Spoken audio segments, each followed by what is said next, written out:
Hello, good morning everyone. Welcome to our 16th lecture of SEED chapter number 5.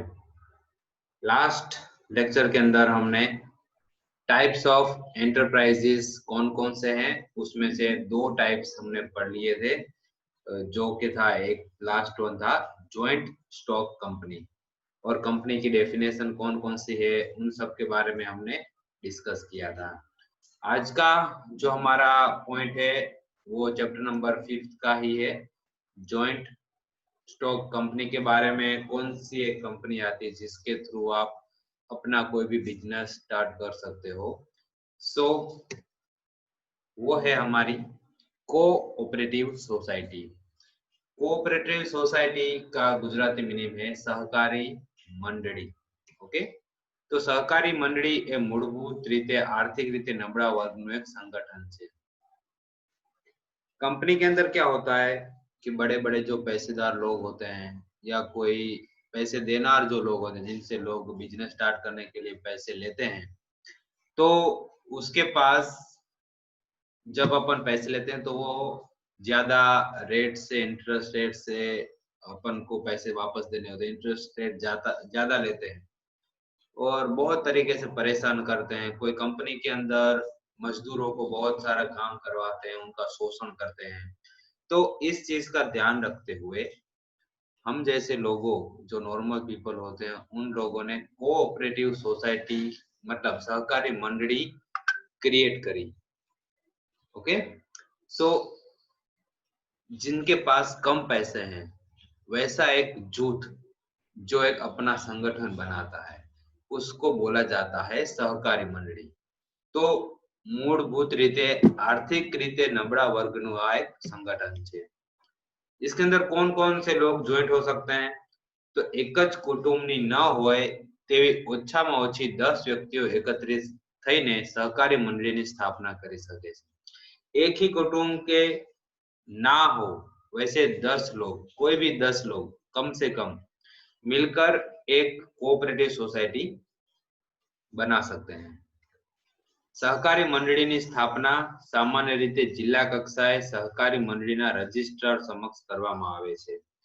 तो कोई भी district के अंदर जो डिस्ट्रिक्ट रजिस्ट्रार होते हैं उनके सामने जाकर आप अपनी ये सहकारी मंडળી है उसका रजिस्ट्रेशन करवाना होता है। सो इसके लिए रजिस्ट्रेशन है वो फरजियात है। सहकारी मंडળીની નોંધણી ફરજિયાત છે। सहकारी મંડળીના અનેક પ્રકારો છે, જેમ કે ઉત્પાદકોની સહકારી મંડળી, માર્કેટિંગની મંડળી, માણેક મંડળી, સરાફ મંડળી। તો આ બધા અલગ અલગ લેવલ ઉપર તમે કોઈ પણ મંડળી स्थापी सको છો। જેમ કે दूध सागर डेयरी है वो भी एक सहकारी मंडળી है। अमूल डेयरी है वो भी एक सहकारी मंडળી के द्वारा स्थापित की गई थी। ओके, सो आई होप कि आप सबको सहकारी मंडળી क्या चीज है, मतलब कोऑपरेटिव सोसाइटी क्या चीज है वो समझ में आ गया होगा। सो बेसिकली सहकारी मंडળી की डेफिनेशन अब हम देखेंगे। सो सहकारी मंडળી એ તેના સભ્યોના अर्ध सामान्य आर्थिक हितोना उत्कर्ष माटे रचातुं मरजियात मंडळ छे। ते सहकारी मंडળીના ધારા હેઠળ નોંધાયેલ એક કોર્પોરેટ સંસ્થા છે અને જેના સભ્યોથી अलग अलग એવું स्वतंत्र स्वतंत्र व्यक्तित्व धरावे छे। मतलब ये एक मंडળી है जो एक जब रजिस्टर करते हैं तो अब ये अलग ही खुद का एक व्यक्तित्व एस्टेब्लिश कर लेती सहकारी मंडળી। Okay, a cooperative society is a volunteer association of persons formed for the furtherance of their common economic interest.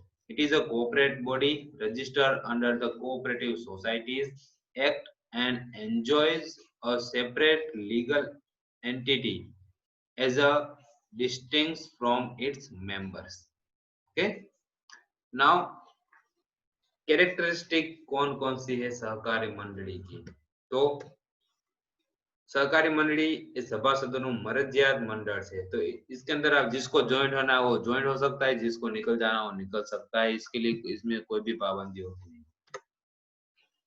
सहकारी मंडली एक ज कुटुंबनी होय तेवी एक ज कुटुंबनी ना होय तेवी ओछामां ओછી 10 व्यक्तिओ एकत्रित થઈને સ્થાપી શકે છે અને વધુમાં વધુ સભ્યોની સંખ્યા અમર્યાદિત હોઈ શકે છે। कम से कम 10 जो एक ही फैमिली के ना हो ऐसे लोग इसकी मंडली की स्थापना कर सकते हैं और इसके अंदर अनलिमिटेड लोग ज्वाइन हो सकते हैं। વધુમાં વધુ સભ્યોની સંખ્યા અમર્યાદિત છે, ઇન્ફિનિટી।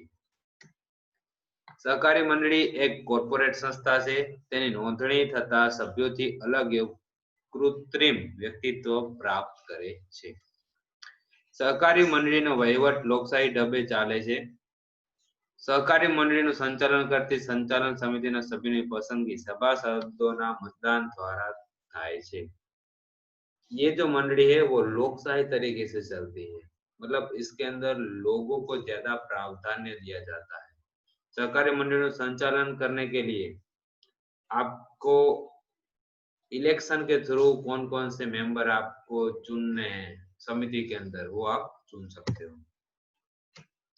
नेक्स्ट है सहकारी मंडलीનો ઉદ્દેશ્ય મહત્તમ નફાનો નહીં પરંતુ સભાસદોને ઉત્કૃષ્ટ સસ્તી અને વ્યાજબી સેવા પૂરી પાડવાનો છે। ऐसी कोऑपरेटिव सोसाइटी की रचना क्यों होती है? बिकॉज ऑफ सबको सस्ते दाम के अंदर और व्याजबी भाव से सेवा करने के लिए ये स्थापी जाती है। ओके, तो सेवा पूरी पाड़वानो छे। नाउ આવી મંડળીના શેરોનું કંપનીના જેમ શેર બજારમાં ખરીદ વેચાણ થતું નથી। ऐसी जो मंडली है इसके कोई शेयर नहीं होते मार्केट के अंदर, तो इससे नुकसान क्या होगा कि आप सब लोगों से अपने पैसे इकट्ठे नहीं कर सकते हो। इनके अंदर जो जुड़ेगा वही पैसे देगा, समझे। सहकारी मंडली ए आर्थिक रीते नबळा व्यक्तिओना आर्थिक उत्थान माटे रचाती मंडली होय। આવી પ્રવૃત્તિના વિકાસ માટે સરકાર દ્વારા પ્રોત્સાહન મદદ પૂરી પાડવામાં આવે। सहकारी मंडली क्यों एस्टेब्लिश की जाती है? क्योंकि जिनके पास पैसे कम होते हैं, आर्थिक रीते जो व्यक्ति है वो ऊपर आए, इसके लिए ये मंडली की रचना होती है।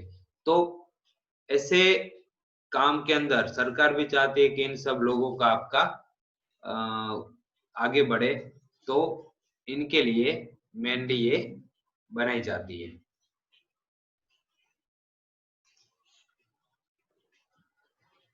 मतलब सरकार भी इस मंडली को प्रोत्साहन करते हैं और इनके कोई भी मदद हो तो वो सरकार के द्वारा भी इनको हेल्प मिलती है। ओके, नेक्स्ट है हमारा advantages and disadvantages of cooperative society. So advantages के अंदर हम देखते हैं सभ्यों आर्थिक हितों जतन थाय छे। तो डिसएडवांटेजेस है इनका, सहकारी मंडली ए आर्थिक रीते नबળી व्यक्तिओનું संगठन होवाथी कंपनी स्वरूपनी जेम मोटी मूडी ऊभी करी सकती नहीं। इसके अंदर आप ज्यादा पैसे इनकम आ सकती आपकी नहीं है। सभ्योथी अलग व्यक्तित्वने कारणे असरकारक केंद्रित संचालन थई सके छे। मतलब इसके अंदर आप असरकारक मैनेज कर सकते हो इस कंपनी को, इस मंडली को, कोऑपरेटिव सोसाइटी को। सो डिसएडवांटेजेस है वहीवट में शिथिलता और कार्यदक्षता पण जोवा मळे छे। इसके अंदर किसी की पड़ी नहीं होती कि किसकी कंपनी है, तो इसके अंदर थोड़ा लूजनेस भी रह जाती है और एफिशिएंसी भी कम रहती है। सभ्यों की जवाबदारी मर्यादित होवाथी तेओनी अंगत मिलकतों पर कोई असर थती नहीं। इनके सब जो सभ्य है उनकी जो जवाबदारी है बहुत ही कम होती है। सो इनके ऊपर जो इसकी खुद की प्रॉपर्टी है उसके ऊपर कोई असर होता नहीं है। वहीवट में कंपनी स्वरूपनी जेम सहकारी मंडली डिबेंचरो बाहर पाड़ी देवा भंडोल स्वरूपे नाणा इकट्ठा कर सकता है। जैसे मैंने बताया कि इसके आप शेयर मार्केट में नहीं बेच सकते हो, तो आपके पैसे भी आएंगे नहीं नॉर्मल पब्लिक से, तो ये इसका डिसएडवांटेज है। સહકારી મંડળીમાં મૂડી કરતા વ્યક્તિને મહત્વ આપવામાં આવે છે। यहाँ पे पैसे से ज्यादा इंसान की वैल्यू है। सो सरकारी दखलगिरी અને હસ્તક્ષેપ જોવામાં આવે છે। मतलब अगर कहीं पे गलत हो रहा है या कुछ प्रॉब्लम आई तो सरकार भी उसमें दखलगिरी कर सकते हैं, क्योंकि इसके अंदर सरकार भी तो आपकी हेल्प कर रही है। तो बार बार कुछ भी आपको हेल्प चाहिए तो इसके रिगार्डिंग सरकार भी इस मामले के अंदर आपको दखलंदाजी कर सकती है। કાચો માલ પ્રાપ્તિ, ઉત્પાદન અને વિતરણ વ્યવસ્થા વ્યક્તિગત ધોરણે યોજનાના બદલે સામૂહિક ધોરણે યોજવાથી મોટા કદના લાભો લેવાનું શક્ય બને છે। तो ये हो गया आपका एडवांटेजेस। तो डिसएडवांटेजेस है आपका कि રાજકારણ પ્રવેશતા તથા સભ્યોના અંગત હિતોને પ્રાધાન્ય આપવાને કારણે આવી મંડળીઓનો વહીવટ પક્ષાપક્ષી અને आक्षेपबाजी वालों बनी जाए छे। जैसे सभी चीजों के अंदर राजकारण अगर घुसता है तो उसके अंदर प्रॉब्लम हमेशा क्रिएट होती है।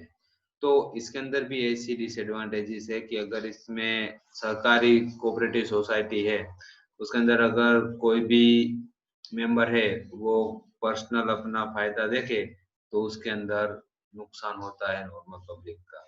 ओके, सहकारी मंडળી એ સ્વૈચ્છિક મંડળ છે, તેમાં ગમે તે વ્યક્તિ જોડાઈ શકે છે।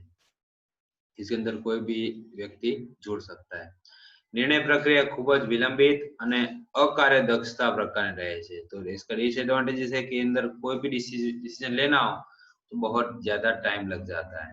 ओके, और संचालकोने निष्काळजी અને બેપરવાહીના કારણે યોગ્ય નિર્ણય લેવાતા નથી। खुद का है नहीं तो कोई भी इंसान क्यों अच्छे से सोचेगा कि मैं सबका फायदा सोचूं, तो ये सही निर्णय नहीं लिया जाता। सहकारी मंडळीમાં નફાખોરીનો ઉદ્દેશ્ય નથી। इसके अंदर ज्यादा पैसे कमा लेना या प्रॉफिट लेना ये इसका मेन उद्देश्य नहीं है। कंपनी वहीवटનું જેમ સતત મૂલ્યાંકન થતું હોય છે તે પ્રકારનું મૂલ્યાંકન શક્ય બનતું નથી। यहाँ पे जैसे प्रॉफिट चार्ट बनता है वो सब इधर कुछ बनता नहीं है। जैसे कंपनी में काम होता है वैसा काम इधर नहीं होता है। सो इसका disadvantages. Okay, so here we are stopping our lecture, and the homework for this lecture is write short note on cooperative society। सहकारी मंडली विषे टूंक नोंध करो। तो ये लेक्चर का होमवर्क आप गूगल क्लासरूम के अंदर आज के आज ही सबमिट करवा देना। Okay, thank you friends.